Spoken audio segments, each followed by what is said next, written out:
Good evening, everyone. Hello. Welcome, Pitch Portal. Go ahead, Larry. Welcome to the broadcast. Oh, that's okay, Dorothy. I guess we can both bring it in. I waited for a pause there, and then I thought, well, you're just waiting on me.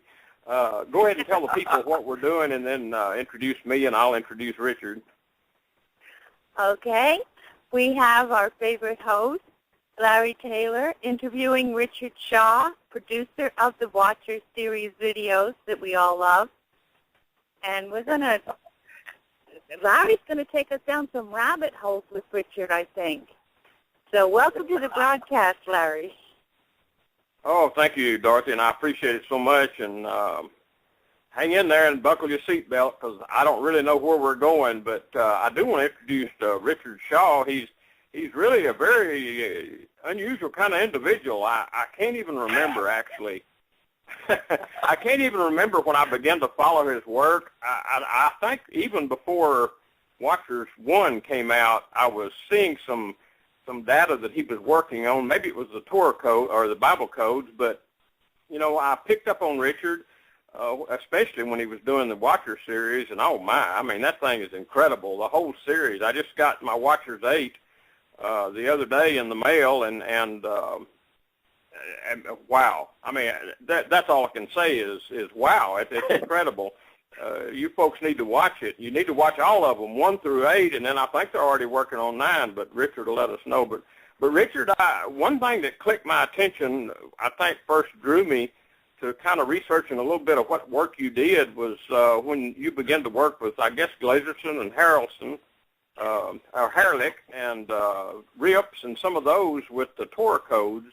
And you begin research on your own Torah code DVD. Now, that's been a couple of years ago. It was supposed to have been out, but I know that things are working in that area. But I'll tell you what, you know, Richard, welcome to the show. And I mean, I don't know where to go with this. Hardly. You've got your fingers in a number of pies, and I'm interested in every one of them. You know. Well, Larry, it's great to be on. I always love being on your show. It's always a lot of fun, and thanks for inviting me. I really appreciate it. Yes, it's true. I've been working on the Torah codes for a long time. In them since I first learned about them from Michael Drosnin's book back in 1997. Just thought it was amazing and incredible, and through a really interesting experience, I was able to meet Professor Herlick, who connected me to all of the world experts in the codes. And yesterday I got off the phone with Professor Rips in Jerusalem and told him I was looking forward to seeing him in a couple of weeks, because we're headed to Israel. Well, tell him I said hi. He may not remember me a lot, but a few years ago, I actually made contact with him, and he really piqued my interest when he sent me a very strange. It was just a bizarre email, and was talking like that the codes that they were running, that they're multidimensional. I thought, oh my God, you know, more than just flat. I mean, they're more than just flat, like the planet, you know. And I remembered so much back at the old movie Contact. I'm sure you remember that television show. You know, it was a movie, Contact, and within a code that was coming through that was an audio signal, they then found a video signal, and then they found like drawings to build things. And I mean, it was just so amazing. And I thought back on that when he sent me that email, and I know that Rips, who has an incredible history of even, I mean, it's historical that Rips is even really even alive.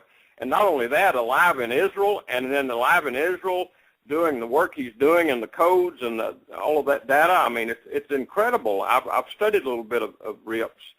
Man, I mean, you really got my interest today. Go ahead with what you had a conversation with him? I did.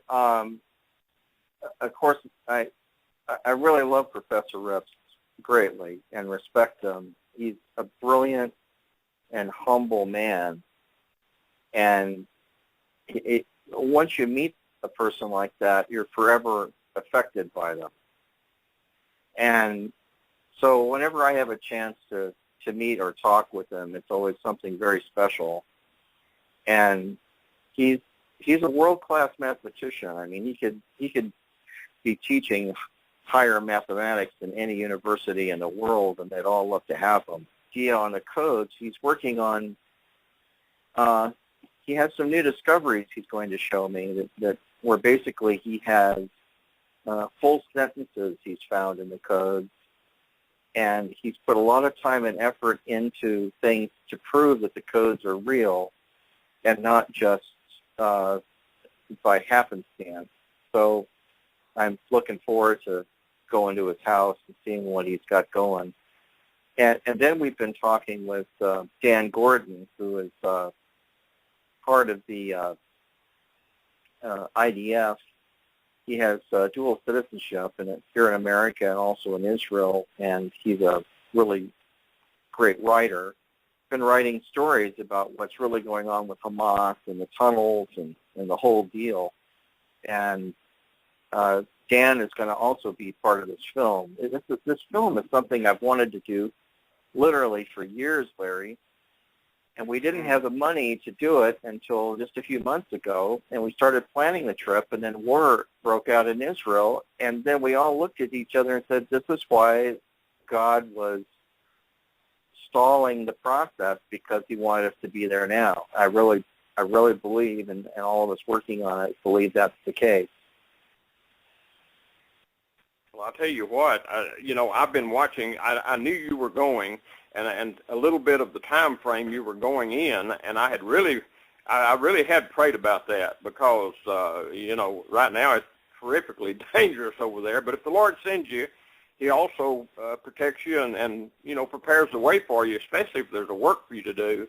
And I'm Sure. hoping now that possibly this is a time that Israel will be able to relax and have a time of peace. I hope for a little while, and maybe you guys, I'm hoping that, you guys get over there in a time of somewhat tranquility that y'all can work, and because I'm really, really interested in what information and data you guys will put together. When I begin to think about all of the heads coming together, so to speak, and I know what you're talking about with Dan Gordon. I've been following some of his postings, and I think you sent me a couple Right. too, and man, oh man, he's a super guy. I mean, he's a super guy, and so this has got to be good, whatever you're going to do. Dan has a brilliant mind. He's written a lot of really great movies. I mean, he wrote The Hurricane with Denzel Washington. He did Murder in the First, and he wrote Passenger 57 with I didn't know that. Snipes. Yeah, and he also, before all of that, how I got acquainted with him, I had seen a movie that got pulled from theaters early because the distributor went out of business right after the film was released. It was a really cool movie called The Assignment. The Assignment had Ben Kingsley and Donald Sutherland in it, and Aidan Quinn starred in it, and Dan Gordon wrote it. And it was all about a terrorist that they were looking for, and another guy had to pretend he was the terrorist because he looked just like him, the Aidan Quinn character became the terrorist. But what was so intriguing about the film, it was that whoever wrote the film had to have a lot of inside knowledge on how Israeli Defense Forces. And I mentioned that to my wife, Mary. I said, after watching the film, whoever wrote this film had to know the inner machinations of what goes on in Israel because it was just too intelligent of a movie. And then I find out Dan wrote it. So, a couple of years ago, I spent 3 days at his house, and we talked for hours. And I can't even begin to tell you all the things we talked about, but Dan is one of the smartest guys I know. And he's also in the reserves for the IDF, the Israel Defense Force, and acts as almost like a PR voice for what they're doing over there. He's very aware of it. So what we're trying to get now through his commanding officer is permission to use him in the Torah Code piece in uniform. And I want to go into some of those tunnels, and I want to see what's going on with the whole Hamas thing. well, if it's safe enough to go in those areas, because Hamas just broke the truce again. The ceasefire has been broken. They were going to have a 72-hour ceasefire, and Hamas will not extend it. So what's fascinating is they've spent, and it seems like the majority of the people that aren't keeping up with this are all on the side of the Palestinians because they don't understand anything about Hamas or Hezbollah or any of that, or what's going on with Iran and how Iran is funding some of this stuff that's going on. But Hamas spent $2 billion on that tunnel system. $2 billion. Mm-hmm. They asked for concrete and steel and all this stuff to rebuild their houses after the 2012 war. Instead, they built tunnels to kill Jews in Israel. That's really what their whole thing is. And they're very vocal about saying what their intent is. And I truly, as much as it pains me, I don't believe there will ever be peace in Gaza until all those people are gone. It just doesn't seem like they will ever come to any sort of peaceful. It will just fire back up in a couple of years after they've restocked their weapons. That's what I think the situation will be. Well, I know that, or I believe, if I remember right, I think Rabbi Glaverson was working on some codes, wasn't he, involving some of that, or it might have been Herlich. I took note of codes that I have to. Well, when I see him in Jerusalem, the two of us are going to have to spend most of the day together working on deciding which are the best tables to use in the program. But he has this table with codes in it that talk about, remember the 3 boys that were kidnapped at the beginning of the whole war? And the table came up with the names of the 3 boys, keywords, and then it says where they were found in Hebron. All that's in one table. The odds of that are just astronomical. Absolutely, so then recently they found another table that talks about Golden. Remember the officer, the IDF officer that was killed during the ceasefire with Hamas. And that all came up in the table. So I want to talk with Rips and Glaverson about those tables. And then we just had Art Levitt and also Dr. Rotenberg agree to be interviewed. So we're going to have a real power-packed show here with the Torah codes and also what's going on in Israel with the military and all of those things. It'll be a pretty exciting show when we get done. Wow. Boy, you talk about timing, too, is this is the time to glean all that information, too, because it's all kind of coming together, it seems. Well, it is, and there was a man that wanted to see this film get made and just funded it for us, and which I don't know if he wants his name repeated or not, but I'm very grateful. Maybe not, unless you. we'll sure tell him. I don't want to say it on the air because, but I just, if he's listening in, he knows who he is, and I just want to say thank you and show my appreciation because, but then again, his donation to get this film going, propitious moment, because now we have much more to talk about than we would have if we were just doing the codes. Plus, I plan on doing updates for LA's blog while I'm there that LA will put up. I'll give you guys updates on Israel, video updates, and then also we'll put some information that we discover while we're there into Watchers 9. Oh, man. Well, I'll tell you what, that's kind of the plan. Yeah, I'll tell you one thing. I watched Watchers 10 really close, and I saw that just absolute excellent work that Dr. Roger Lear did in that. Oh, and 8. The last one that we just released was Watchers 8 just a couple weeks ago. Right. Yeah, I've seen that, and he was on that with an incredible work. you know, that he has done, and I'll sure miss him. I mean, I know most people already knows he passed away, I guess, during the putting together this last DVD, wasn't it? Well, yeah, I mean, I was getting the last few things shot and starting on the edit for the film, and he called me and said he was going into the doctor because his foot was hurting really badly, and I wished him well, and 2 days later he was dead. And he's had this illness since, well, if you remember back to Watchers 4, where we had this interview with Roger in the parking lot, he had a cane and he looked a little gaunt, and that was the first of this illness that he had. And I thought he was getting better, but he came over to see me a week before he passed away, and I gave him a big hug, and he was so frail and light that, I mean, it was just like, it was unbelievable. But I don't know, Roger was an incredibly lovable, brilliant, witty, funny, interesting, great encourager. I can't say enough good things about Roger Lyric. He's a close friend, and I miss him a lot.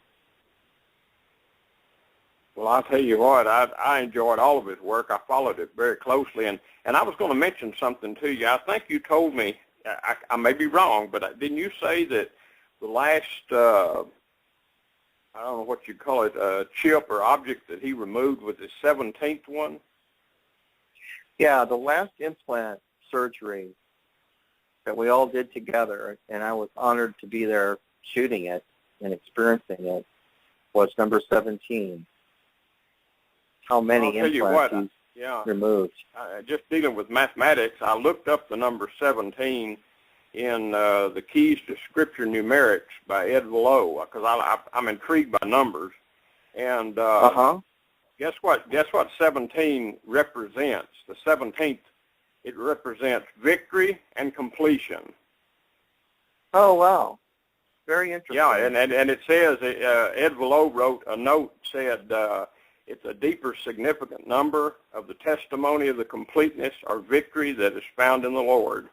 So I thought, wow. When you told me 17, I had to look it up, and I hadn't talked to you about that, but I wanted to bring that up because it seems significant that the last one, the 17th one he removed, it seems like he had done his work. I mean, you know? Huh.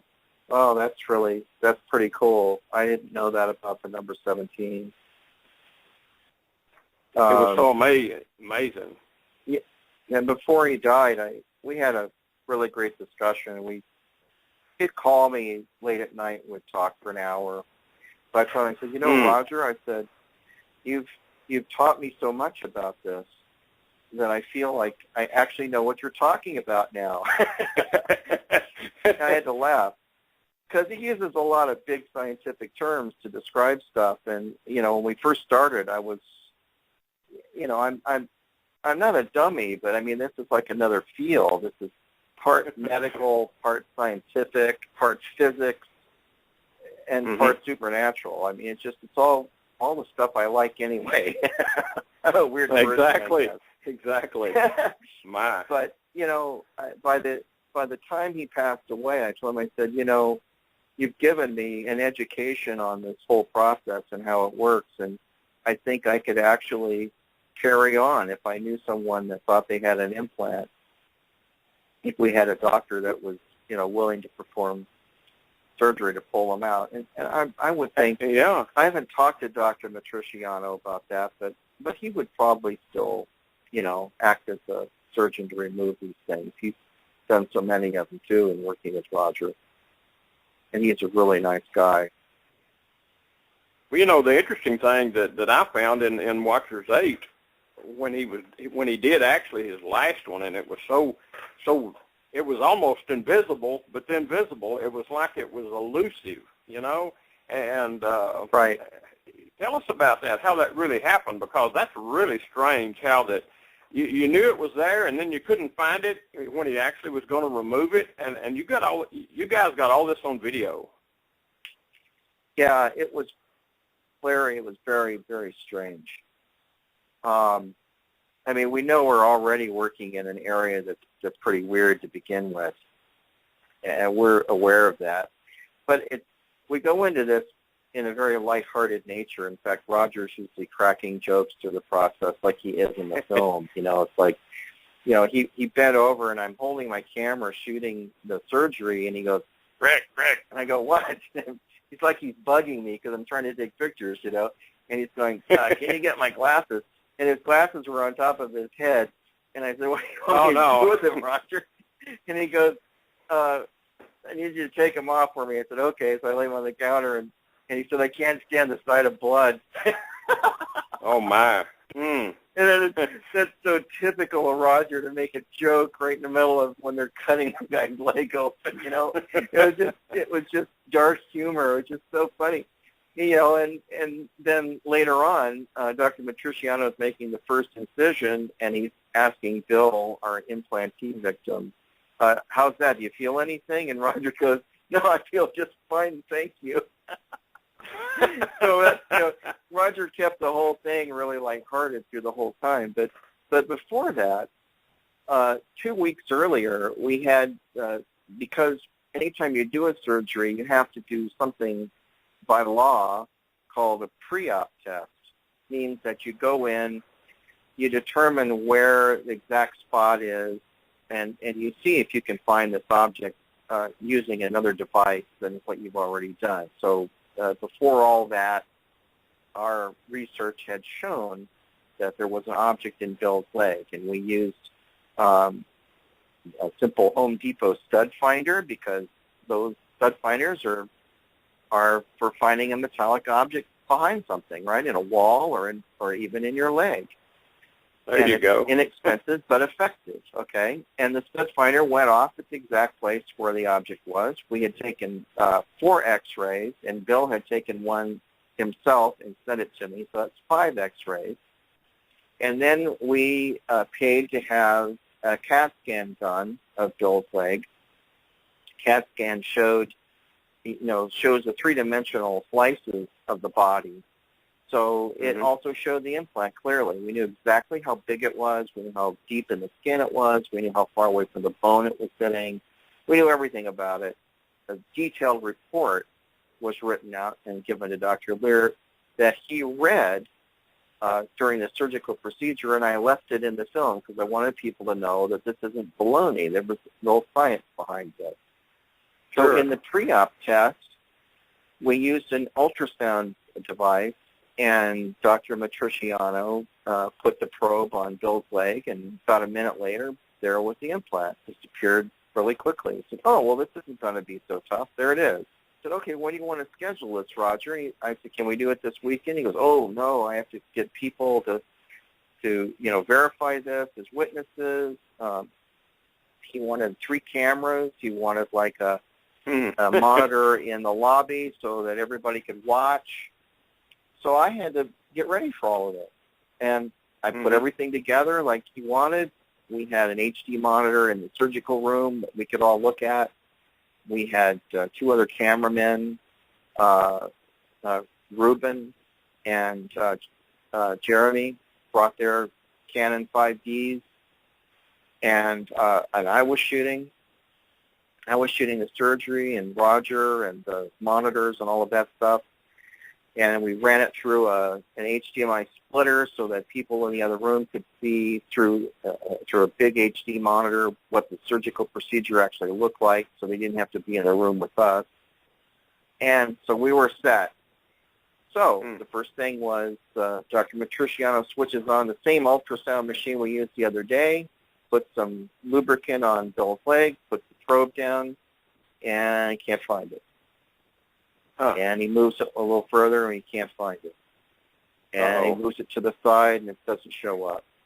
Well, he went back and forth over that little area on Bill's leg for more than an hour. Oh, my. At this point, Jeremy and I are filming all of this, and didn't expect it to be taking so long. And we're hand-holding our cameras because there really wasn't room to put big tripods up in the surgical room. We were just holding the cameras and trying to get up close and get interesting shots of it for posterity. And so what ended up happening was that we couldn't find it. So I began thinking, I was kind of just praying internally that,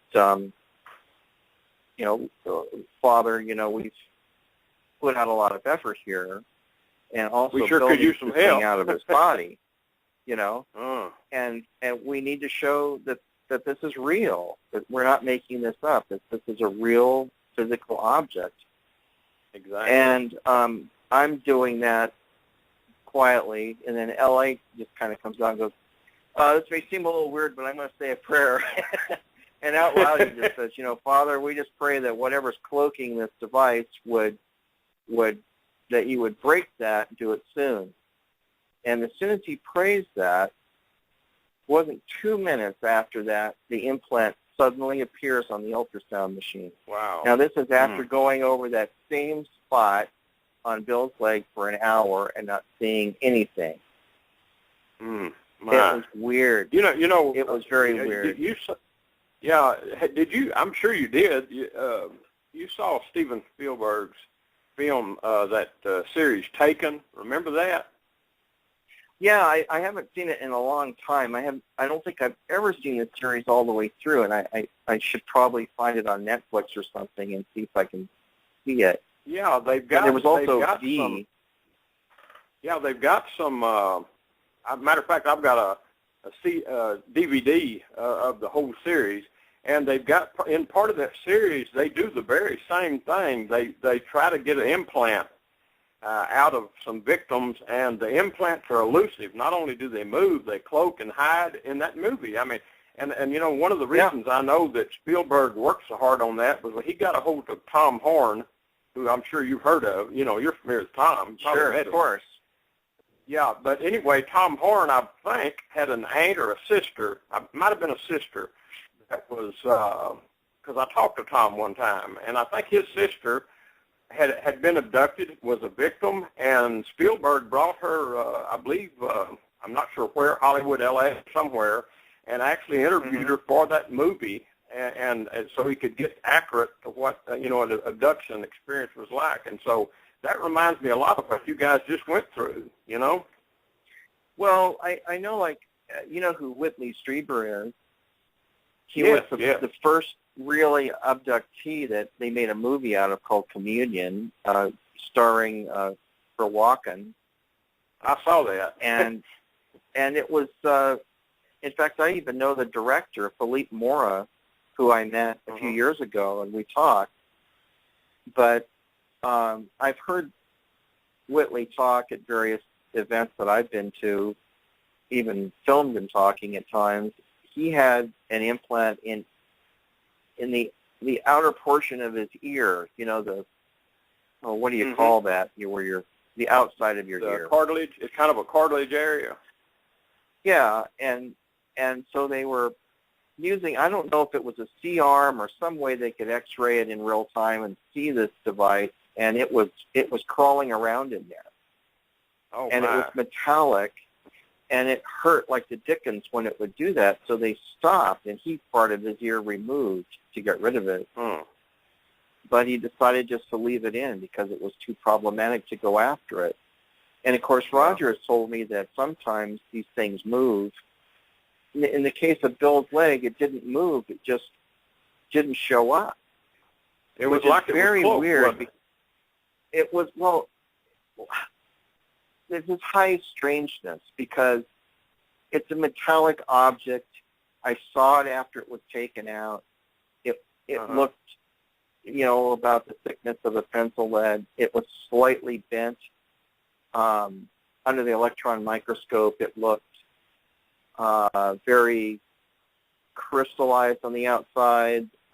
Didn't look like just a piece of metal. It was encrusted with some kind of crystalline substance. And then all of that was inside of this typical coating that we see on all of these implants. It's usually kind of a gray little sac that covers them almost like an insulation type of thing. And so when Steve Colburn got out a scalpel and cut the end of it off and squeezed this thing out, then he peeled it off, and there's a close-up of that I took at the time. I thought this was really intriguing to actually watch one of these come out of their little protective membrane. Yeah. That thing it's what keeps the body from rejecting it. And yeah, okay. That even makes though perfect it's covered sense. with Yeah. that, even though it's covered in that material, there's this, there was evidence of carbon fibers attached to it. Now, this isn't carbon nanotubes. This is like nerve endings that were growing out of it, is all I can say. I mean, I could see that clearly in the electron microscope view that we have of it. And when we did EDX analysis, they proved to be 95% carbon, which means it is a piece of flesh from inside the leg. So after this all happened, and after prayer foiled the cloaking process, I talked to Roger, and so did L.A. We both talked to him. I talked to Roger for an hour the next day. It was like Saturday. I'll never forget this. And I said, Roger, I now believe that these devices are externally controlled. And he said, I agree with you 100%. And I said, well, then if they are, maybe they're injecting signals into the nervous system instead of us sending signals out. And I'm beginning to think that my theory is that these things are in there to modify the human nervous system. LA goes as far as wondering if they're actually changing the DNA. I'm not sure. I can't say that for certain because we would have to have had Bill's DNA sample from before he was implanted and then one after we took it out and then compare, and we don't have that kind of those resources to do that with. But I think that they're in there for a reason that only they know, and it's definitely alien. It's definitely a supernatural thing. And the other thing I didn't mention, Larry, was in Watcher 7 is where we showed our initial testing of this implant in Bill's leg. And we go through all the scientific test procedures with it. We show the x-rays, the CAT scan, and then we show the 3 little boxes that we use as test equipment. One was a Gauss meter that registers magnetic flux density. Another one was the simple Home Depot stud finder just to prove there was a metallic object in Bill's leg. And the third thing was a frequency counter. And that also registered a very high frequency signal when the antenna was placed over the area. It's kind of like a sender. It has a sender signal, a frequency that goes out from it. It does, and I don't know if it's. I mean, the signal is so high.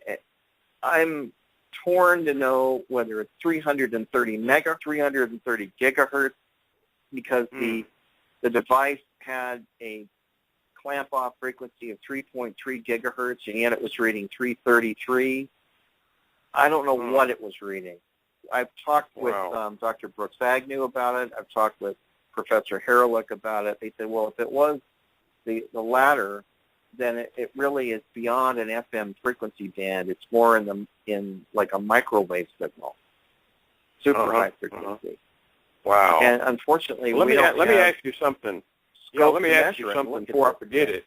If I remember right, and correct me if I'm wrong, but in one of the Watcher series, it seems like Dr. Lear began to notice that, I think I'm right, that some of these implants even changed or seemed to do something different even after they were removed. I mean, there was still activity with the implants. Was that true? I've asked him about that, and I said, what happens after they're removed? And so go off, that kind of thing. And apparently, sometimes it does for a few hours, but then it becomes inert and doesn't do anything. And also, he said that the the coating that is rather pliable when you remove it. He said later, if it's not kept within some of the body's own blood serum, it becomes hard. Like he said, he always used the phrase, "You could crack it like a nut" after a couple days. And wow.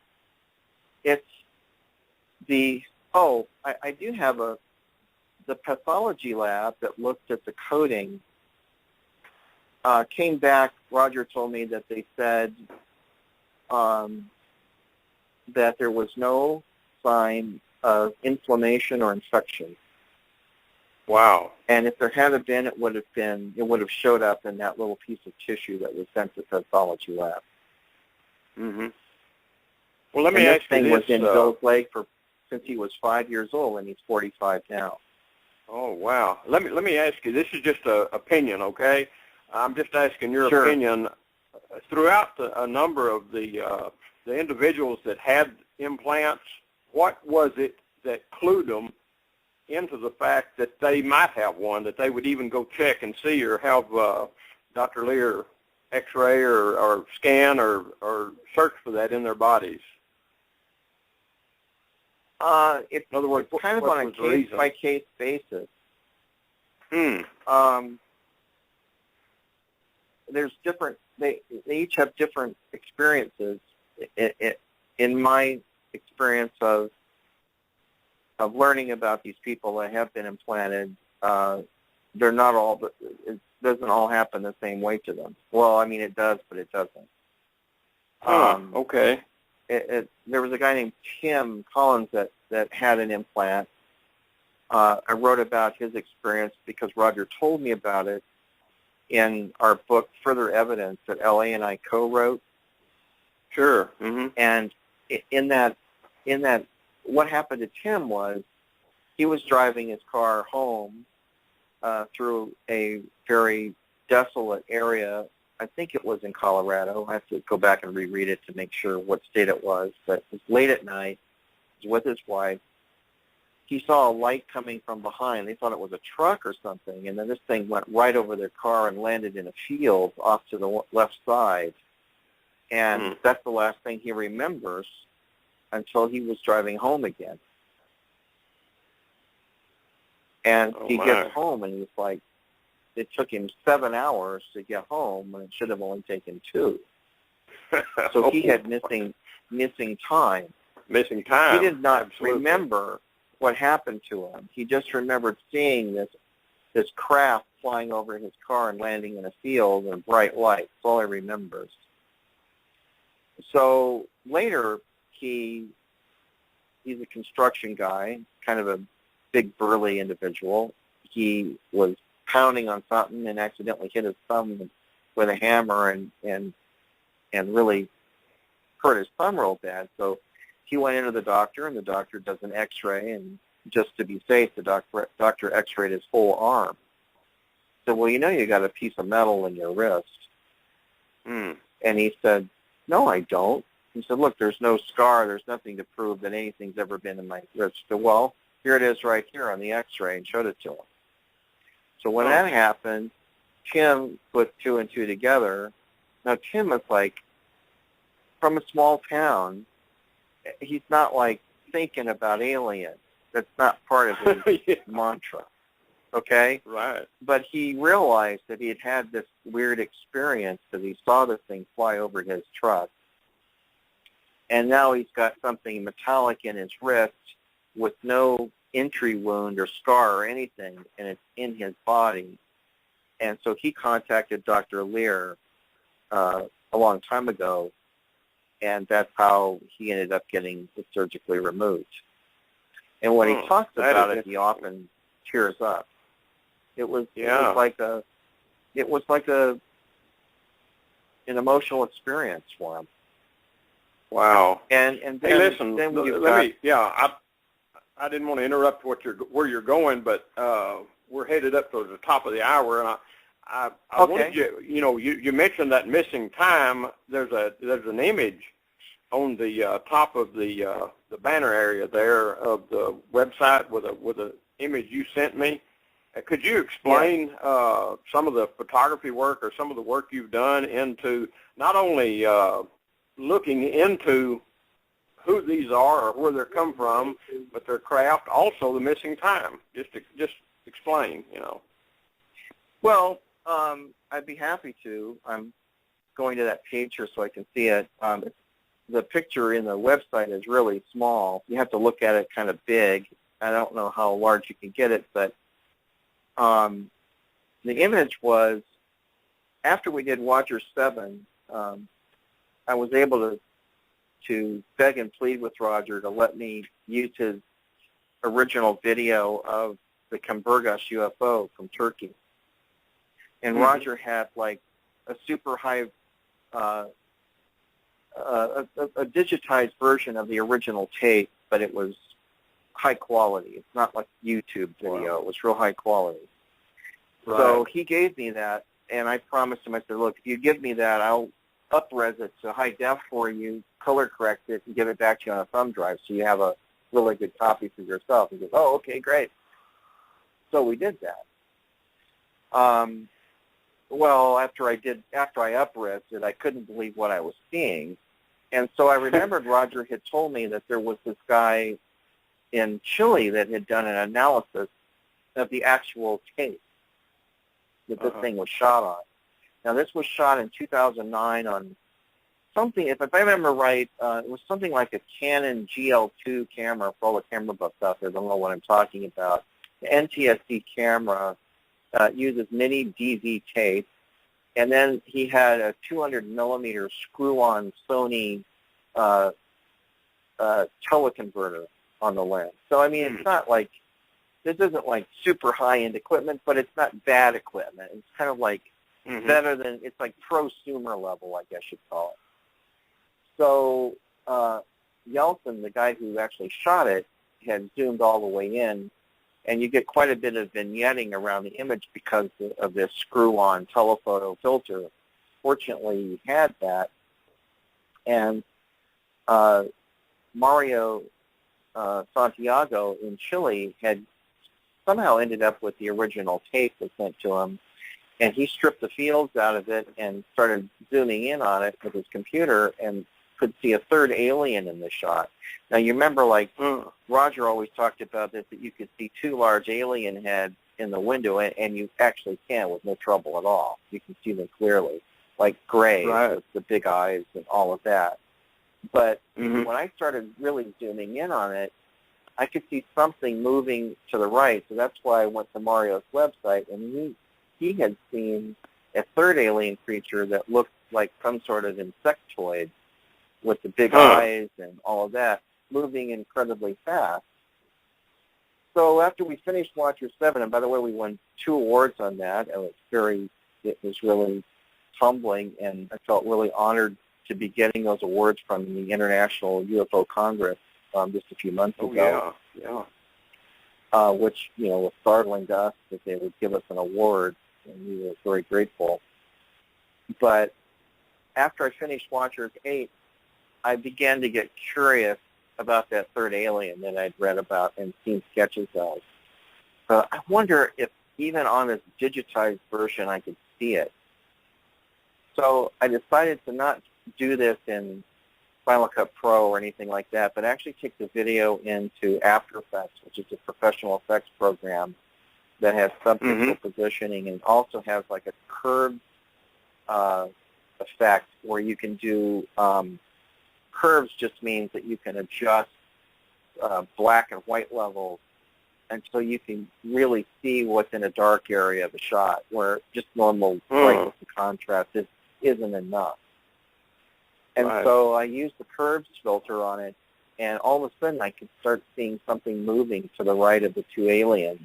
So then I zoomed way in on it, and it was just a blur. It was just like moving back and forth. I knew something was there, but it was jittery, hard to see, still couldn't see it. So I thought, well, perhaps there's time dilation going on here, as I had kind of suspected that there might be. So I slowed the video way down, so 25% its actual speed. And when I did that and used the curbs a little more and zoomed in slightly more, I could see the third alien turning its head. I could see it had two very large black eyes. It had slightly darker complexion than the two aliens next to it. It's definitely there. It's not. I'm not making this up. I didn't draw it in. I just increased the contrast and could actually see it. And you and I have talked about this insectoid-type creature, you know, and other people have said that they've seen these, and now we have video proof that they exist. That's incredible.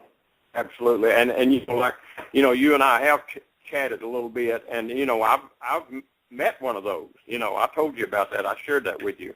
Oh, I do. And that's the first thing I thought of. It's pretty rare. Yeah, it's pretty rare. Not, you know, you hear a lot of people talking about grays. I mean, that's pretty common, and or I guess you could say that's pretty common, but you don't hear people talk much about those others. And for you, man, oh man, you know, what I'm looking at here is just really incredible. I mean, it's amazing. Now, explain to me, if you can, Richard, about, you talked about time. What did you say, dilation or? Right. I looked it up, and basically, and I mentioned this months ago to Roger, of what I thought was really going on with the Cambergus UFO, and we were on our way to get something to eat together late at night, and we were walking through the parking lot, and as I explained my theory to Roger, he yells out really loudly, "That's brilliant!" I miss his enthusiasm. I really do. Gosh, I love that guy. But anyway, I said, I think, you know, we've got basically where Yeltsin's camera was and the position of the ship hanging over the body of water. The ship is in its own time domain, and the cameraman was in his own time domain. So it's an illusion that these creatures are moving faster than they actually appear to be. And I think it's the same deal when you see a ship that looks like it's going 5,000 miles per hour. It's actually not. It's probably going 1/10. Yeah. It's all an illusion because they're generating a gravitational field. And when they do that, they're warping time. And this is why people have missing time experiences when they get too close to a ship and all of that. Yeah. And maybe some of these beings can generate that field on their own without technology, but what we're seeing now, and what also, there's a guy named Paul McGuire who's starting to get to know a little better, and Paul told us in Watchers 8 that it was very disturbing to him to have to embrace the fact that the spiritual and the technology aspects sometimes are intertwined, and I really believe that's what's going on here. Yeah. Well, you know, I had talked to Stan Deyo one time years ago about, he shared with me about time experimentation that he had seen that was, I believe, probably a black project with the U.S. government or associated with it. And then I had talked to him on a radio show probably a year ago or so about, I mentioned time, and he began to talk about time inside the craft of these individuals and the time of the person, like outside the craft looking at it or taking pictures of it, was different. Right. It was parallel, but it was different. And, you know, I always wondered, too, you know, I've taken some pretty bizarre photographs up here in the gateway, so to speak, and, you know, I sent you some copies and shared with you, and some of it looks rather bizarre, and a lot of it looks like maybe it's not completely formed yet, or it's not quite, it's fuzzy. And that might account for some of that, you know?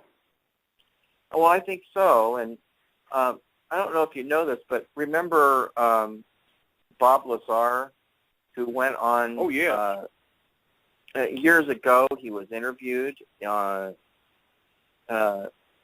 by George Knapp on... Art Bell interviewed him, I think, on Coast to Coast a couple of times.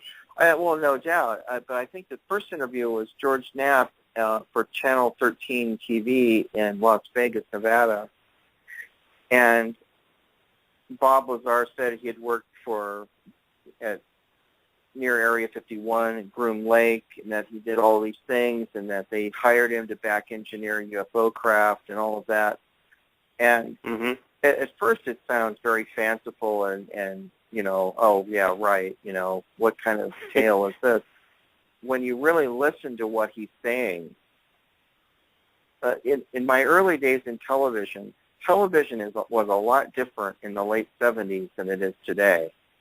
Back then, there were huge tape machines. I mean, they were like 2-inch quads. They were incredibly complicated. They had air guides and vacuum assist for sucking tape through the machine, and they had a head wheel that spun, like at 10,000 RPM or something. And it was like very complicated, servo motors and control of the tape, and then all of that stuff. So in those days, just to record broadcast quality images, the engineering team had to be really smart. It wasn't just like a TV repairman kind of guy. These were people who were really smart. And all of my friends in those days that I knew talked just like Bob Lazar talked. So I've hung out with brilliant engineers that I really respect, and I know that I love talking with people who have quick minds and who delve into this stuff. Some of my best friends are brilliant friends because it's just more fun hanging out with geniuses than it is with guys that just want to watch football on Sunday afternoon. There you know go. What I'm saying? And yeah, I agree. 100%. Bob Lazar, when I hear Bob talk, I know he's telling the truth. I'm totally convinced. It's like everything he says makes total sense. And in 1991, he came out with an instructional video explaining how these ships levitate, how they warp gravity, what their power source is, and everything. And when you understand that, when you watch that film, and you can still order it today, it's on UFOTV.com. If you haven't seen it, it's on YouTube. But I would rather people buy it from UFO TV just so that Bob Lazar would get the benefit of that purchase, because I think he deserves it. Because he was hassled like crazy for years after divulging this information. And most of the time, the government doesn't care because they think no one's going to believe it anyway. They just think, well, this is all, people are just going to just think this guy's crazy and we don't have anything to worry about. Let him talk about it all he wants. But it's really, I think he's telling the truth.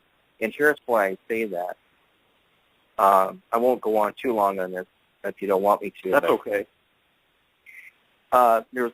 He explains how the ships are powered, which I thought was really interesting. They have a reactor on board, and they use element 115. Now, in UFO circles, it's kind of referred to for years as unobtainium, the element that they use to make their power. Well, it's actually element 115, and he says if you bombard it with protons, and in the video, he actually shows a little model of how this thing works. It's amazing. This little tube comes up to the side and bombards this proton particles into this, and for a split second, it becomes element 116, and when it does that, it emits a small amount of antimatter. I mean, it sounds like Star Trek, I know, but wow, that's how they're getting warping space and time, is because they have so much power to work with, and they have these gravity generators on the ship that does it.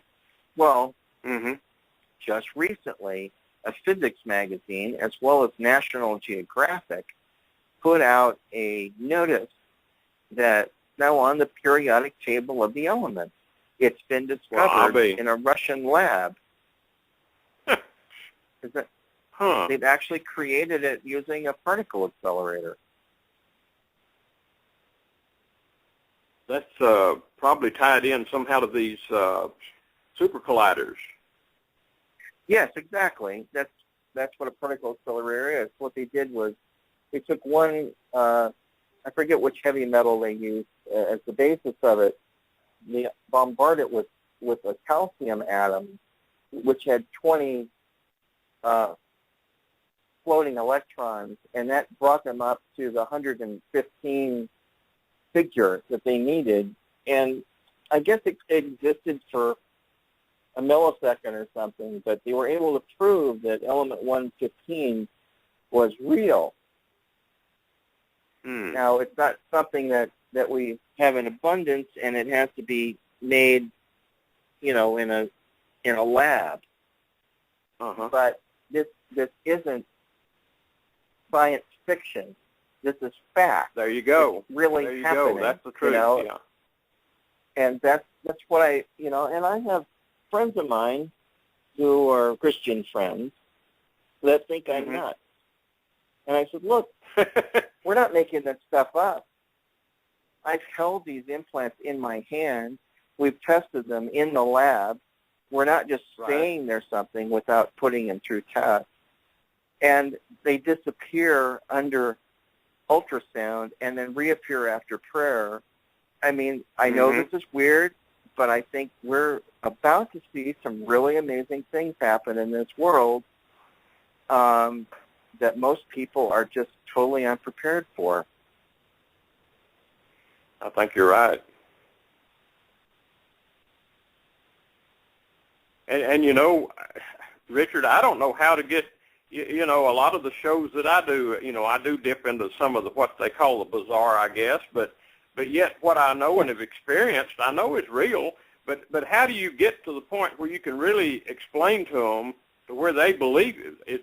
It's a gap I've never been able to bridge, They either believe you or they don't. But just like you're talking about this new element, there it is in the periodic tables. It's real. It's not made up. It's not really Star Trek at all. It's real. Right. Well, yeah. I mean, there's going to be some people who stubbornly will refuse to believe anything that doesn't make sense to them, and that's fine. And, as much as I'd like to help all those people, you can't. There's going to be, there's going to be people that believe it and people that don't. And the only thing I know to do, I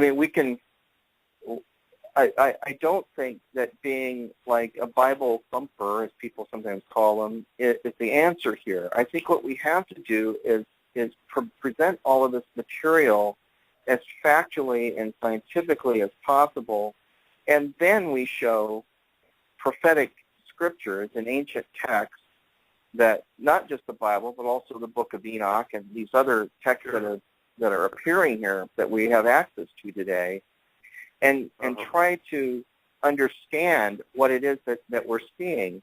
But I'm telling you, once you start looking at this stuff, and I almost hate using the word supernatural, because to me it's like it's explainable now. It's no longer this foggy, anamorphic, dreamy thing. This is reality. It's just don't have the vision to see beyond certain frequencies of light. Our bodies are not ready yet for that, and I think that's why the scriptures say we will all be changed. Because if we're going to survive this, something has to happen to us, Larry. I really believe that. I agree. We're just not equipped to deal with this yet.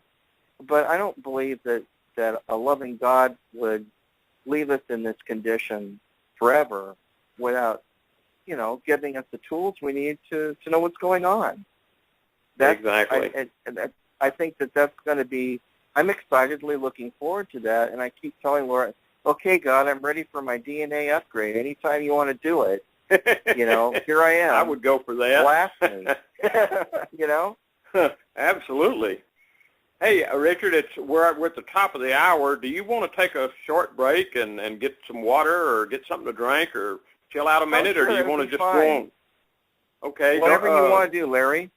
Dorothy, you got a song you can play for a few minutes, and we'll take a break. Sure. Anything in particular, or you want me to play one? Just pick one. Pick one. It'll be fine. Okay, here we go. We'll be back with Richard in a few minutes. I enter the Holy of Holies. I enter through the blood. Can you still hear me, Larry, or not?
stranger to honor I am.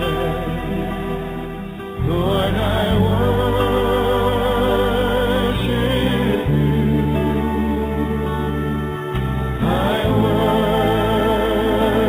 worship you. Lord, I worship you. I worship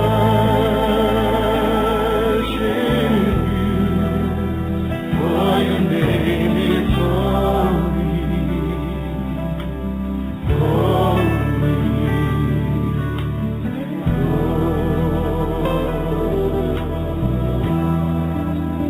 For your name is holy, holy, Lord.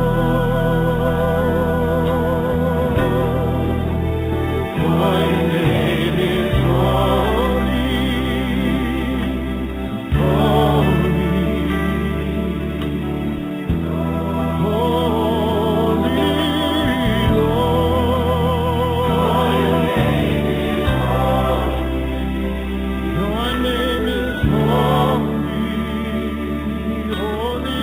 Your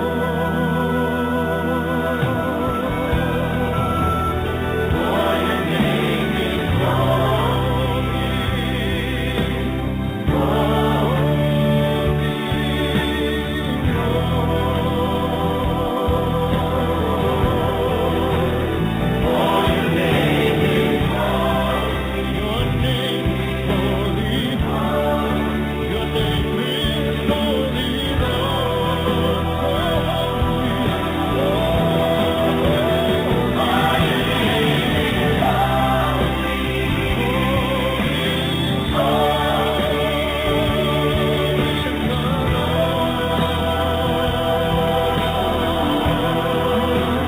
For your name is holy,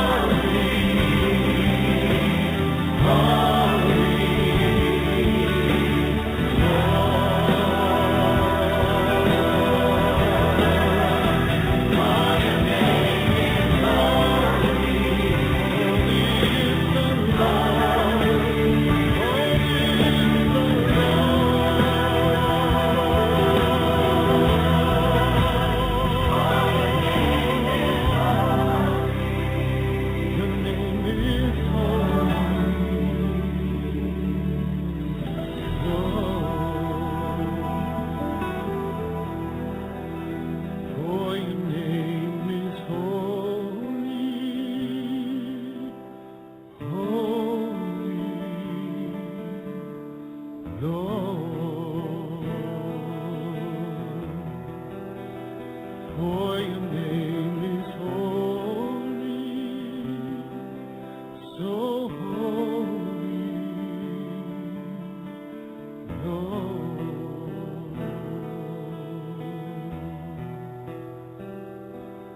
Let the weight of your glory cover us. Oops. Let the life of your rivers flow. Let the truth of your kingdom reign in us. Let the weight of glory, let the weight of your glory fall. Let the weight of your glory fall.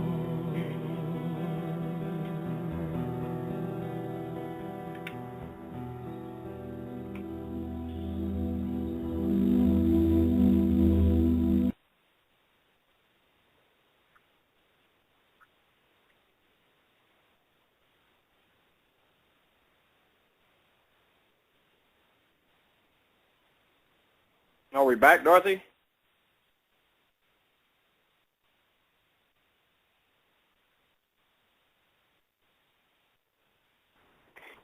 We are back. All right. Go ahead, Larry. This has really been good. Okay. Thanks, Dorothy, and thanks for the refreshment of a wonderful song there. And welcome back, Richard, to the interview. I think that Thank you, Larry. we have Daniel Holdings had called in. Daniel, are you there? I'm here, guys. I'm here. Thanks so much for taking my call. Richard, listening, I got about the second half hours when I came in the discussion, and I was just bored by some of the things you were talking about just before the break, and so many things that you were addressing. I just had to call in to chip at your brain a little bit. LA was out here a couple months ago, I should say, for a prophecy conference. And one of the things that I always appreciate. We just got back from Pikes Peak together. We both just spoke at the Pikes Peak conference just a couple of weeks ago. It was a lot of fun. Yeah. Well, one of the things I always like about LA is he doesn't pull any punches, and he was quick to tell people, because, and I'm not even going to say the church that he spoke at, but they were of the pre-rapture type of mindset, and his message to them was to get in the fight, because this is a battle. This is not, gee, let's pack our bags and go. That there's a lot of stuff that's supposed to happen between now and then, and now's when you need to be in the fight. So I really appreciate, as always, his mindset. But, you said something, and Larry, you picked up on it as you were talking just before the break, and that is that people, Christians that know the Bible, but they are not going to be ready for what's about to happen. And to me, I had Ellie on my show, The Cutting Edge, sometime last year, I think, and he said, Daniel, the only thing on the radar out there that can qualify as something that would cause a great falling away would be alien disclosure. That would be the only thing that he, and I happen to agree with him, could see on the horizon that would change the paradigm of the modern church so drastically that people would walk away in droves.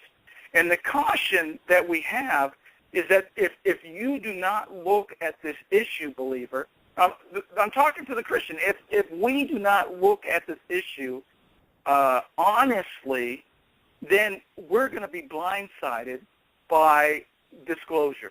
Now, is that you guys' feeling as well? I mean, do you see this whole issue? I mean, we can get into the technology and the things, the facts or the reasons why we believe the way we believe, but do you see disclosure as being the snare for the Christian church that I'm thinking it is? Larry, did you want to answer that, or do you want me to? Yeah, go ahead, Richard. Go ahead. You're doing good. Well, yes, I think a lot of this now has become so normal to me that I wouldn't be surprised at pretty much anything that we would see in the future. Look, you know that L.A. and I work together, and his idea of the Nephilim is so that people will understand that this goes back thousands of years and it's still happening. And I truly believe that is not a crazy hypothesis. The more that we study ancient structures in Peru and look at these elongated skulls over the centuries and read ancient documents like Enoch and also Josephus, there's evidence that there has been some other entities on this planet for thousands of years, and it's come in waves, They've been wiped out. They've jumped back in and spawned again, and then been wiped out again.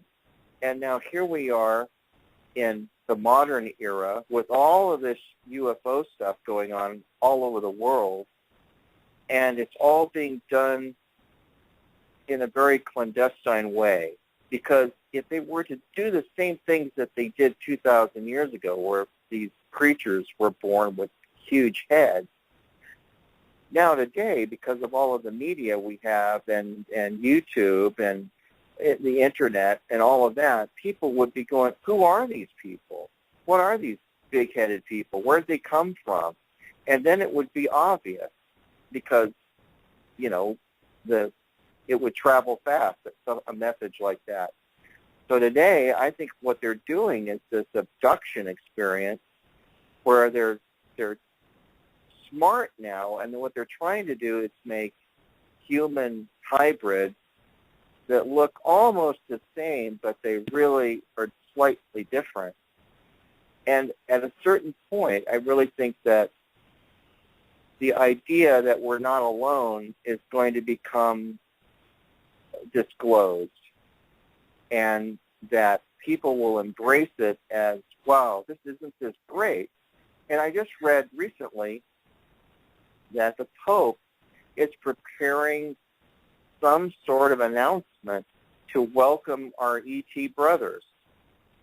So the Vatican is deep into this. They don't want to wait for someone else to disclose. They want to be the first ones to disclose, because then it would tie it into the whole church and all of that.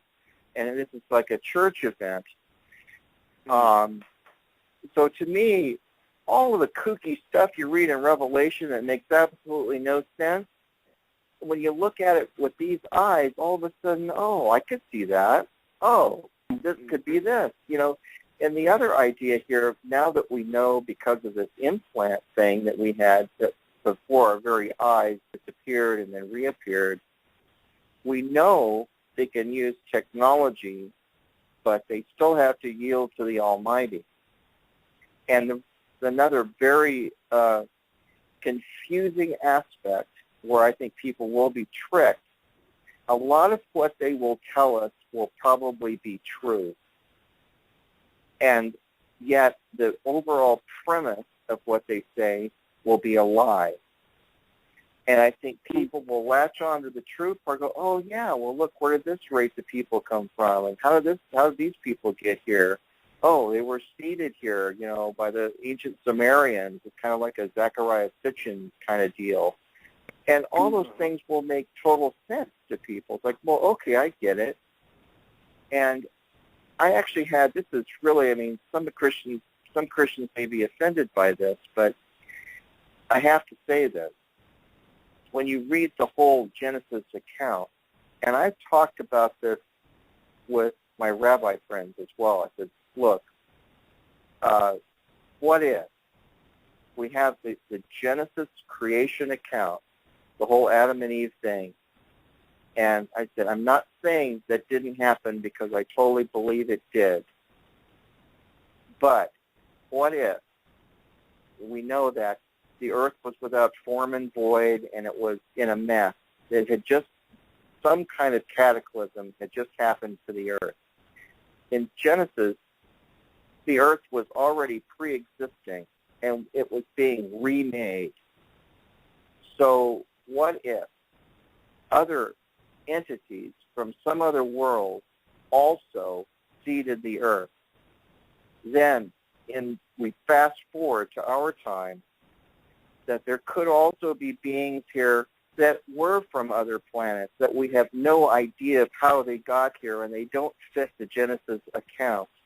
A great example of that are the Aborigines in Australia that seem to go back more than 20,000 years. How did they get here? They don't look like the rest of us. They don't seem to be a spawn of Adam and Eve.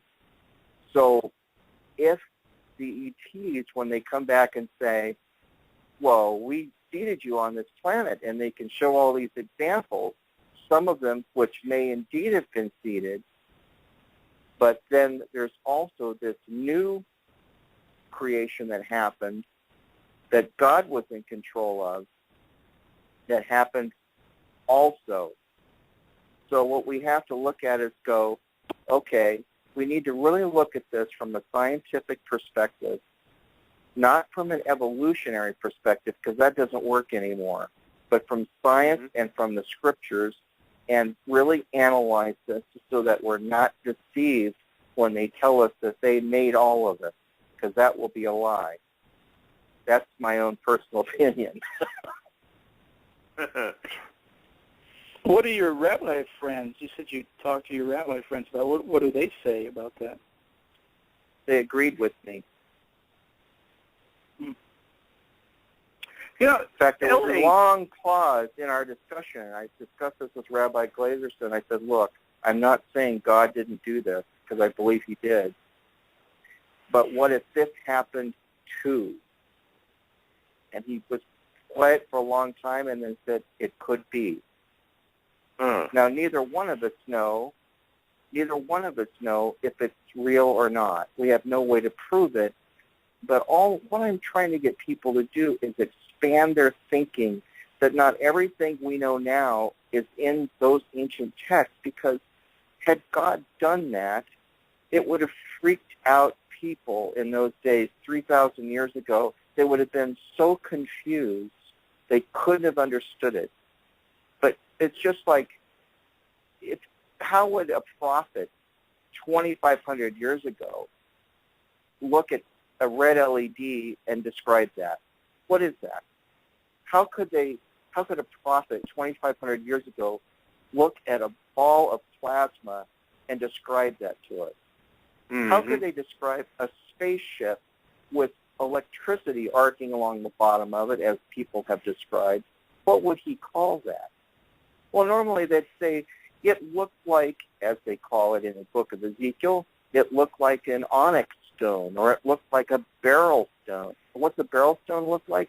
Silver gray. What does a spaceship look like? Silver gray. See what I'm saying? They would take these examples of things that they knew what they looked like and said it were a beryl stone, as it was a ruby, as it were fire. And if you saw a plasma ball, you'd say it's fire back then, because you wouldn't know what to call it. There's no way to describe it, right? And I think that's, in a lot of the scriptures, that's what's going on. Well, you know, I agree with you. You know, Larry, I don't know if Richard's been reading my notes from my new book, but he was talking about the post and stuff. It's crazy. It's really crazy, because all the stuff that you're talking about is actually in my new book, which I'm not done yet. But you know, I think when it comes to the Bible, and Larry and I, we've talked about this, Larry, is that I'm convinced that we live in a supernatural world, and those things that we see in the physical realm are only a small portion of what's really going on. I think that there are layers upon layers of dimensions that we do not see, and consequently we cannot understand those things that we can't see. And you're absolutely right about the Bible. The Bible was written, everything in the Bible is true. So, audience, please don't misquote me. I'm not saying what you're not hearing.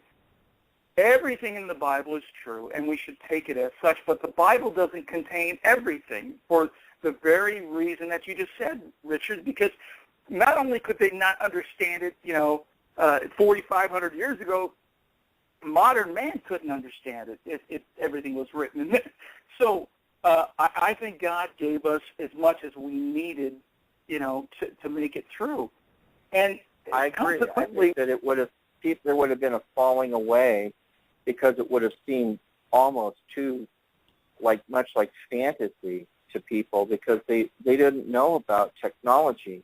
And the Bible is describing technology in very ancient terms.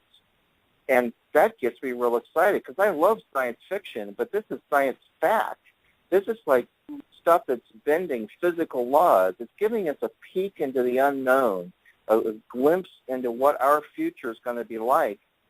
And all of this stuff is real. It's not just make-believe, So it's like And people, there's going to be some people.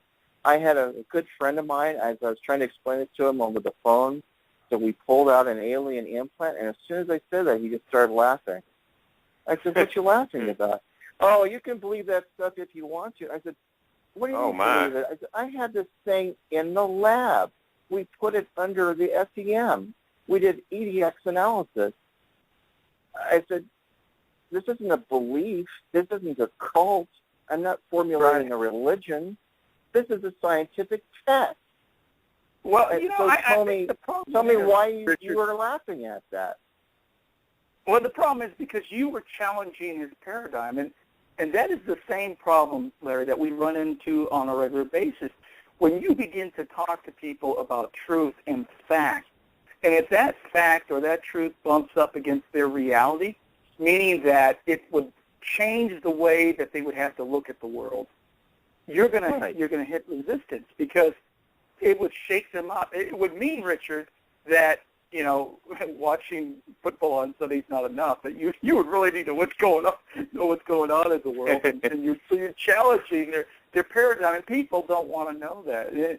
And I think we're quickly coming into the days when they are going to be forced to accept it, but because they haven't accepted it from a biblical perspective, it's going to really mess them up. And I have to. Well, I was going to say, I really like the way, Daniel, that Richard described, like he was talking about a ruby and talking about the plasma and fire and using that terminology, because we don't think that way generally. Matter of fact, just before you may have heard us, Daniel, talking about, he was talking about antimatter and the new particle that they had found, and I brought up the fact that the super collider, was being used, but I got to thinking with the way Richard's describing some of these things, back in the past, many moons ago, if I wanted to describe if I saw a super collider and the way it's laid on the ground and twisted, under the ground or whatever, and in a circle or whatever, I would almost call it Leviathan. A super collider. How could you describe a super collider in the past, And or an enormous wheel or something. How could you bury something 600 feet underground? I mean, that wasn't even possible, 4,000 years ago. They couldn't go but maybe 10, 15 feet with a shovel if they had one. So you're absolutely right. I mean, it's just incomprehensible to them. Well, who was it? I think it was Daniel, when he was shown some of this stuff. He got physically ill and had to rest for 3 days. Remember that? That's right. It was too much exactly for him. Right. Actually, go ahead, Rich. I'm sorry. He saw all that stuff. In fact, I asked a friend the other day, I said, do you suppose that these sightings, now, here's the thing. There's good angels and bad angels. And we could juxtapose the name angel and alien in some situations, and I think we would be correct. That some of them would be like what you would think of today as an alien creature, even though it's an angel. Because we've got some pretty bizarre creatures that are depicted in the Book of Enoch, in the Book of Revelation. Oh, yeah. I mean, multiple eyes, wings and arms that come out inside, and in Ezekiel chapters 10 and chapter 1, it talks about these creatures and the wheels within a wheel and all that. I think that the idea of the wheel within a wheel, the drawings, these ancient drawings we've seen, are wrong. That a wheel within a wheel could mean that there's like a row of light spinning on a disc, like a UFO, and a UFO can go in any direction, just like it says in the book of Ezekiel. It doesn't have to have one perpendicular to the other wheel. I don't think the scriptures are necessarily saying that. It could be concentric circles, which is something that we see in these ships sometimes, spinning or something going on there. But I think the prophets were really laboring on even finding the words to express it on how this stuff works, but we know now that there's good angels and bad angels, and some of them are going to be here to help us, and some are going to be here to hurt us, and they both have the same kind of powers. So if people could get used to using the word alien, that might help the secular crowd a bit more, so it doesn't wax so spiritual or sound mythical, because it's not mythical, it's real. Well, speaking of spiritual, I don't know if both of you guys have seen it or not. That new movie, Noah, boy, that brought out a lot of controversy. I have that movie. I have that movie. It's I talked to a couple months ago. My friend Rabbi Glazerson was in town, and I said he wanted to go down by the ocean. So I said, great, let's go down there. So I took him to Malibu, and I remember there was a Shabbat house, a Jewish place, across the street from. It's really close to Jack in the Box on Pacific Coast Highway. And so I said, let's check this out together. So we park and go in, and there's this guy that kind of looks like a rabbi running the place. Really nice character. And you know what watchers he wanted to see? Who I just telling him what we're doing, He goes, I'd love to see the watchers on UFOs. That was the one he was most interested in.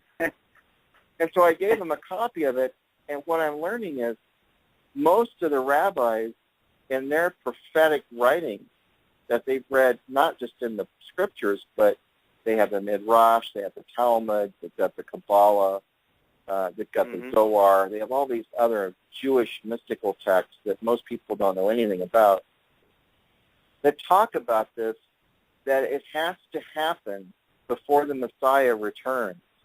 So to them, the UFO phenomena is very important and not kooky and has to happen. They look forward to it as a foretaste of the return of the Messiah. And that's my Jewish friends that say that, which I thought was really fascinating. So they just totally don't think I'm crazy at all. They just think this is part of prophecy being fulfilled. Well, I appreciate, and I'm sure you've heard him say this over and over again, but L.A. has a saying, for those believers that are sitting back and going, well, what are we supposed to do then? You said good angels, good aliens, bad aliens, what are we supposed to do? L.A. has a saying, it's rebuke first and ask questions later. Because the good angels aren't going to be hurt by a rebuke, and you're going to be safe. So listen, guys, I got to run to dinner, but thank you so much for taking my call, Larry. And you can stay a little longer. You can stay a little longer if you. Okay, well, enjoyed you, Daniel.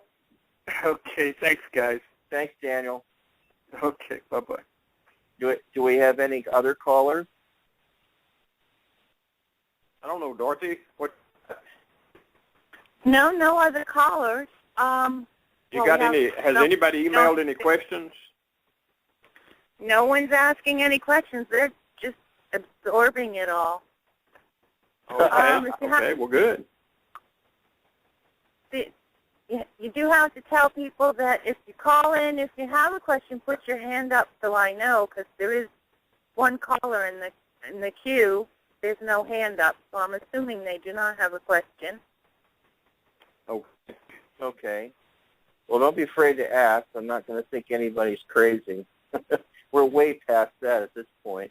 One of the things I wanted to ask you was, you had talked, I can't remember who you talked to, but there was somebody that had shared with you that they felt that the hybrid or the eugenics program was done. In other words, the abductions and the hybrids that had been produced or whatever, this process had been completed. Is that what you told me? And I don't remember who said that. That was Dr. David Jacobs. David Jacobs, okay. He's a hypnotherapist as well, but he's also super knowledgeable on this topic. He's been doing it for at least 30 years, interviewing people that have had these experiences. I've been to his house. We saw his files of his abduction, people that have been abducted. we put him in Watcher 7 and also a couple of his comments in Watchers 8 because I think he's really a lot of fun to listen to. He always has something brilliant to say. And yes, he wrote a book called The Threat, and he believes that the hybrid program has reached its zenith and that now hybrids are being introduced back onto the earth again. That's what he believes. Well, I do know, I used to do a little work with Paola Harris years ago that was investigating stuff in Italy, and she did a video, a really interesting one on a guy named Charles Hall, who was in the U.S. Air Force. Oh, do you? Right. I've read every one of his books. And, The Tall White was what he talked about, and that was called. She has a book called "How Does One Speak to a Ball of Light." She tends to think that the aliens are here for the good of mankind. So it's hard to convince her that there's both kinds happening. Yeah, I know. Yeah. But she's done a lot of really good research, and she also met with Balducci, the Vatican priest that was best known for that we mentioned in Watcher 7, that believed that ETs were coming back, and he was trying to express that they're all God's creatures and all of that. So he was very open-minded to that, and she actually interviewed Balducci. You can probably find that on YouTube if you just use those key words, and you can watch her interview that she did. But I'm of the mindset that there's good and bad ones up there. The reason I think that is because Christ says in Matthew 24 that at the end times that he will send his angels from the four winds, meaning from every direction, to take out, to take us out. And that's when people start disappearing. Two are working at a mill, one's taking another left. Maybe it's just as simple as these angels come and take us away. I don't know. It's like the angels or aliens or whatever. I don't know if we go up in big ships. I don't know what's going to happen. All I know, it will be really cool, and I'm going to enjoy it. Okay.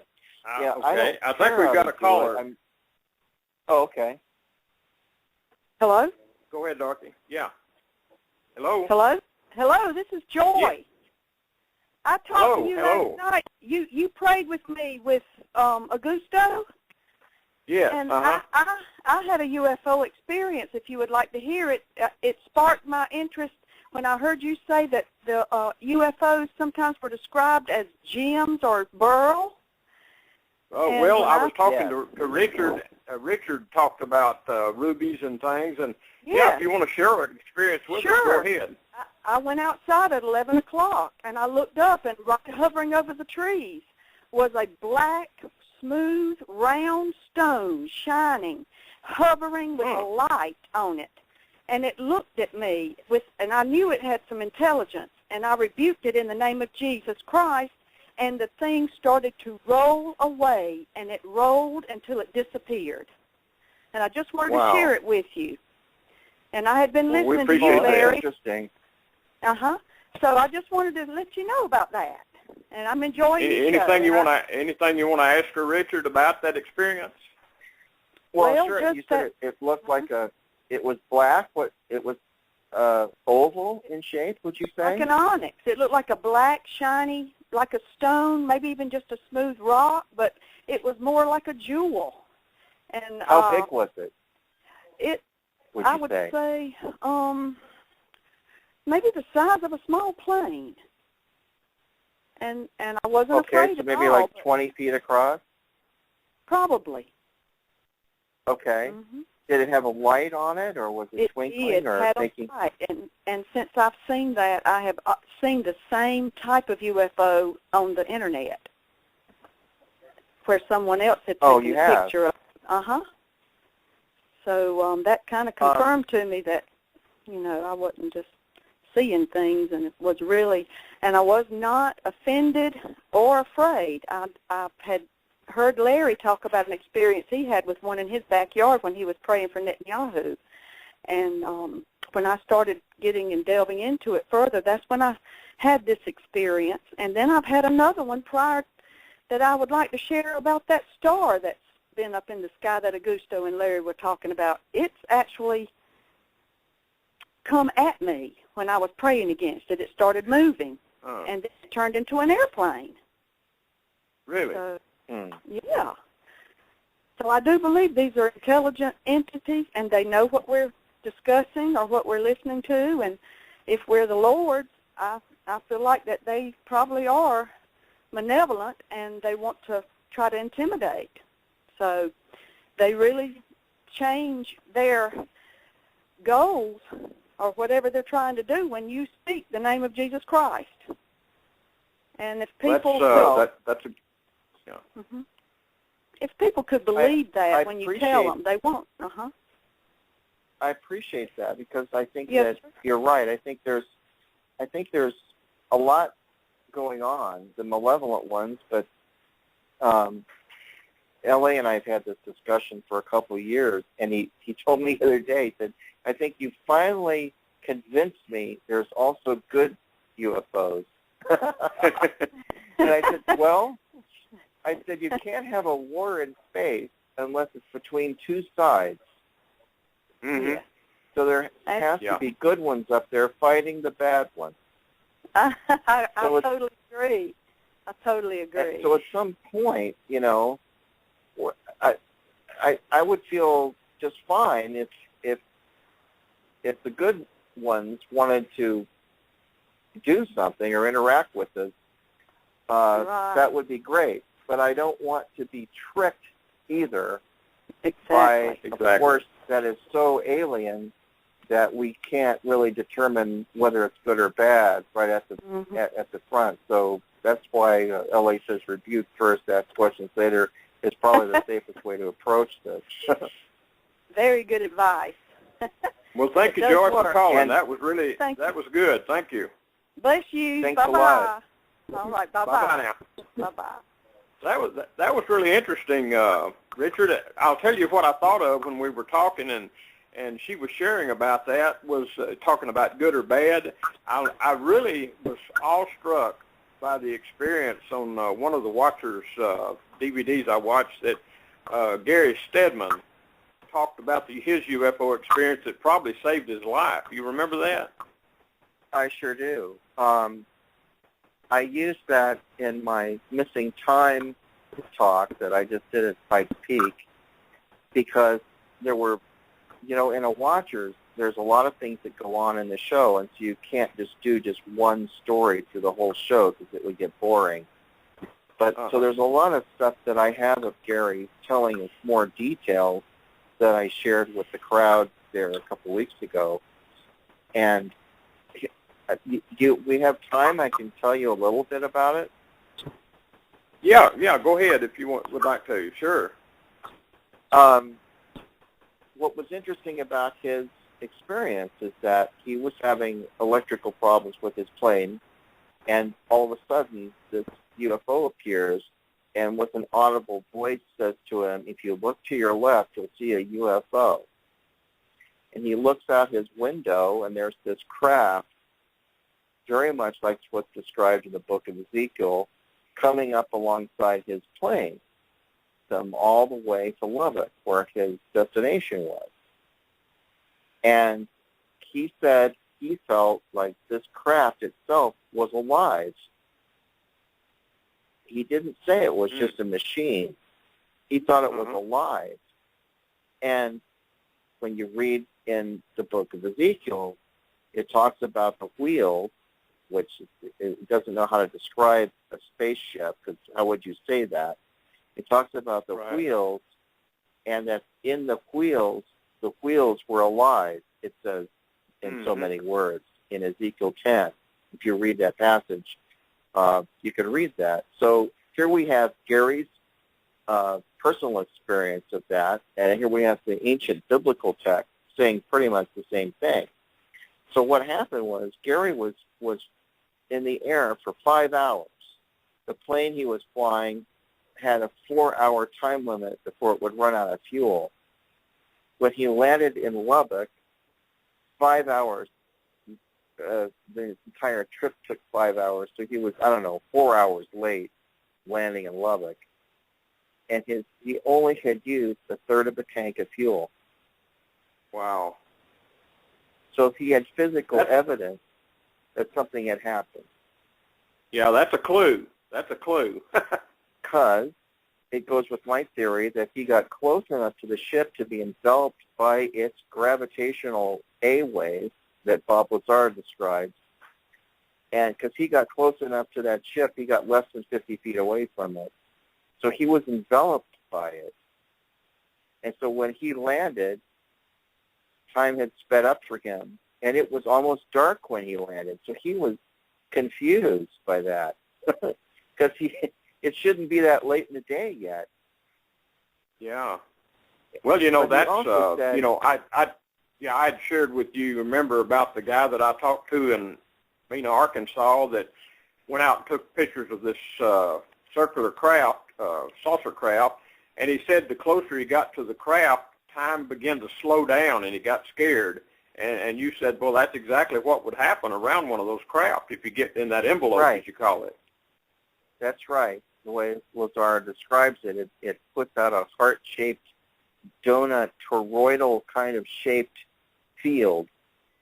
And I mean, it's like, okay, this is very scientific. I mean, we understand about flux density and magnets and electromagnetic lines of force. I mean, that's how motors work. I mean, this is ancient technology to us. I mean, we've been familiar with this stuff for 150 years. Well, the ship just puts out a gravitational field like that. Okay, next. All right, I get it. That's what it does. Uh-huh. So it's like, okay, if it does that, then we could postulate that if you get too close to that, you're going to have a time shift thing happen because you're too close to this other ship.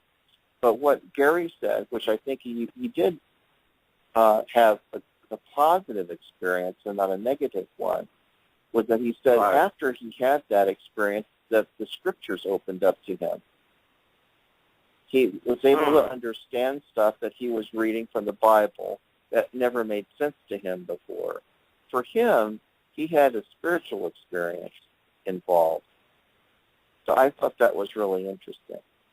Well, one of the things that, we always think that, or we want to think that all angels look like men or women, but they don't. I mean, look at the experience with Moses and the burning bush. That burning bush wasn't a man or a woman on a visit. Angels, I suppose, and from what I understand, can take on shapes or present themselves as whatever they need to for the purpose they're there for. Right. I think that's exactly right. In fact, you remember Howard Storm, who I've talked about before, that had the after-death experience, says that once we're in the heavenlies and our bodies are upgraded, that we have that ability too. Like, say we know a loved one has just to them as they best remember us in whatever year that they knew us.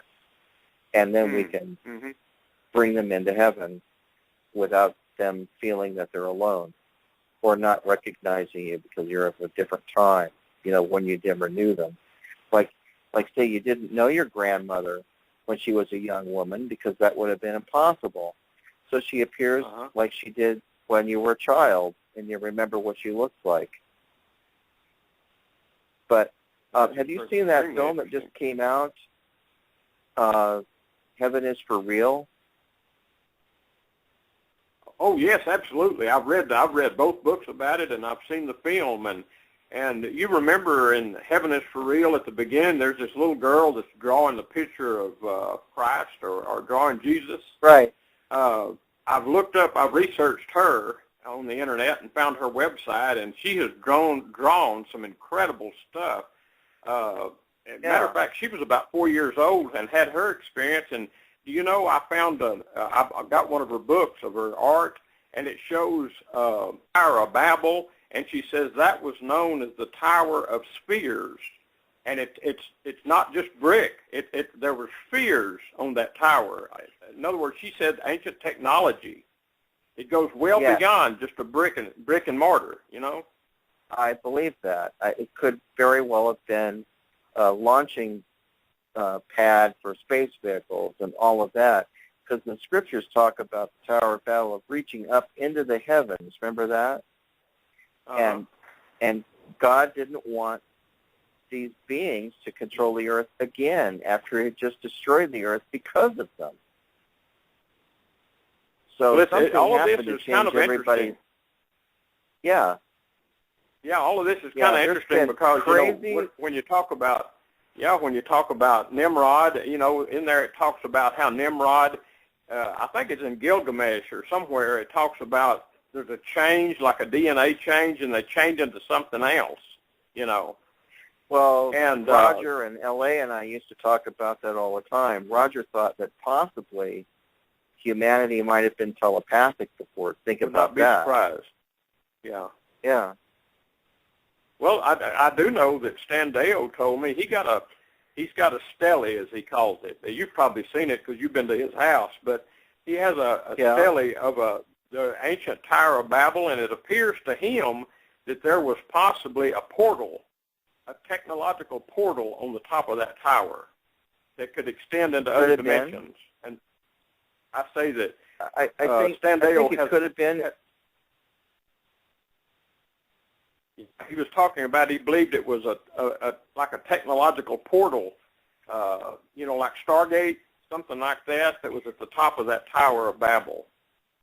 There's times when I wonder if all the movies that are out that have all of these concepts that you're saying in them are there to just make us realize that this stuff, even though it's fictional in the films, it's not really all that impossible. Have you ever watched any of the Iron Man movies, Larry?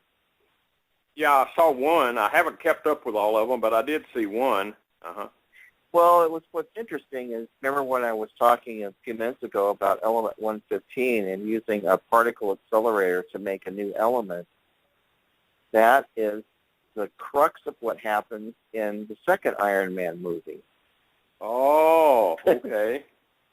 Just really interesting. You know, he had, in Iron Man, he has this it's like a little reactor that's in his chest, okay, that keeps his heart going and pulls metal pieces out of his heart. It powers his electromagnet, okay? So the metals that he was using to make that thing, it's a little miniature arc reactor, they call it in the film, okay? But that was poisoning his bloodstream in the second Iron Man movie. So what he has to do, he has to come up with a new element. So he goes into his lab and he puts basically a atom smasher together, a particle accelerator, and he makes a new element. And that's one of the biggest things in the whole film. He has this big laser kind of thing, and he moves it over and shoots another piece of metal with it and creates a new element, puts that in his chest, and that's what powers his heart. So that's incredible. We're seeing that happen, and now we know that's what they just did in Russia to make element 115. Exactly. And you go, wow, it's life. Wow, I tell you what, it's just amazing what's out there, and a lot of it, people don't realize. You know, I like to read. I read a lot of books, actually. And, of course, I watch movies, too, but you can glean a lot of information that's real. You know, there's a lot of times, and Daniel Holdings would laugh at me for saying this, but there's sometimes these fiction novels are not all just fiction. No, I don't think so. I think this is why, Larry, that when you read ancient texts, they say, you know, there's words that cannot be uttered, or there's stuff that the heart of man cannot conceive of. And I think it's because the veil is slightly being peeled away, and we're starting to really get it. And if we're bold enough to take that veil and appeal it as much as we can and ask for God's help. Show us the truth, God. We're ready. We're ready now. We got to see what's really going on behind the curtain. And I think there's amazing stuff that we have no idea how cool it's going to be until, we're changed and we become like you're right. I think you're right. Yeah. Well, that's interesting. It's exciting to me. Listen, we've only got just a few minutes left. What have you got up your sleeve as far as, don't give away any secrets, but, and for those that haven't watched Watchers 8 yet, I encourage them to watch it. It says Watchers 8, The Cloak of Secrecy. What are you guys working on Watchers 9? I know you're already looking that way, but and don't give any secrets away, but can you give us a clue? I think we're going to do a segment on Missing Watchers 9. I think we will. Oh, man. We're also going to do, we've got people who are willing to, we've got people who want to send us metal samples of various alien things that we want to examine. We have Dr. Brooks Agnew, who has agreed to go into the lab with us to help evaluate some of these things. And Brooks is a really great guy, really super smart scientist. And so I think we're going to do that. And then there's probably some stuff that I'll learn in Israel in a couple of weeks when I'm actually there that will also be in Watchers 9 that I won't be able to tell you about it now because I don't know myself yet what it's going to be. But that's fair. But I think that, what I think is going to happen, and what usually happens is that we shoot it as it happens. That's all I can say. There is no script until later. I never have a script when I shoot a Watchers. Ellie and I will have an idea. We need to go see Jaime Maussan, or we need to go back to Peru, or we need to go visit so-and-so. And we do that. I never know what's going to happen, Larry. I haven't the slightest clue. You have an idea what I think is going to happen, but what actually happens and what we think is going to happen are often two separate things. So the film gets done once I have all the pieces to it, and then I can take it into editing and go, well, this is interesting. That was really cool. This fits with that, and it's like a big, enormous jigsaw puzzle. By the time I put it all together, it starts to make some sense. That's how Watchers are put together. We're not making it up. We're just reporting on what we saw. Wow, yeah. Oh, man, I tell you. Do we have any last questions, Dorothy, at all, or call? Yes, we have a question from the chat room from Darnette. I don't know if you know her or not. Well, I think I've heard that name. Go ahead. She wants to know if you think there is a connection to the Watchers and possibly a connection to ancient Egypt. And she has seen a ship like the one Richard showed you on the video that he sent you. She has seen one like that. Oh, it's kind of a boomerang-shaped craft. Oh, I wish she would call in. I'd like to ask her about it. Well, you could call in if ancient she Egypt has the time. Yeah. Sure. We can still continue if she calls in before the 3-minute round. Yeah, tell Darnette to call in if she's got a second, and she can talk to him herself.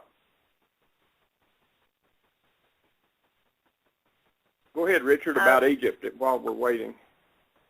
Well, we know that there were elongated head people in Egypt, just like there were in Peru, and that seems to be evidence of another strain of Nephilim. And there was also in Exodus all sorts of, I guess, what you call magic going on in Egypt. I mean, remember when Moses threw his staff down and became a snake, and so the priests there, they threw their staff down. I mean, it was all like, that was like just another day in the temple in Egypt in those days. I mean, that's just amazing when you think about it. We read this stuff and we don't absorb really what's going on. but Moses' staff was more powerful. So there could have been an alien thing going on in Egypt. It wouldn't surprise me at all that there might have been. And I think a lot of these enormous structures were all a result of the Nephilim in Egypt and in Peru and Stonehenge and the whole deal. I think they're all this race of giants, pre-flood, building all of this stuff on the Earth's magnetic ley line. That was interesting. In recent, I guess, where Peru and Chile and, where you guys were, a lot of that stuff, you couldn't build it today. No, there's no construction damage. There's no rubbing marks on anything. Nothing was dragged on the ground by ropes. It's a ridiculous notion. These things were precisely and intricately formed and had a purpose. And we don't have that technology today, and we can't fathom what they were doing with it. But we do know that the stones were mostly piezoelectric, which means that if you squeeze them, they produce electricity. And if you hit them with electricity, they move. So it's like how they were using that technology, I don't know. Maybe to communicate with each other. Wow. Hello? Mm-hmm. Darnette, ask Richard what you wanted to share with him. I wanted to share with him, I saw one of those round things, the windows of it moving down along the highway, one night. You were in your office, and I was looking out the windows at the back of the house, and I saw it moving, and at first I thought it was car lights, and then it came within view. It was like a big house.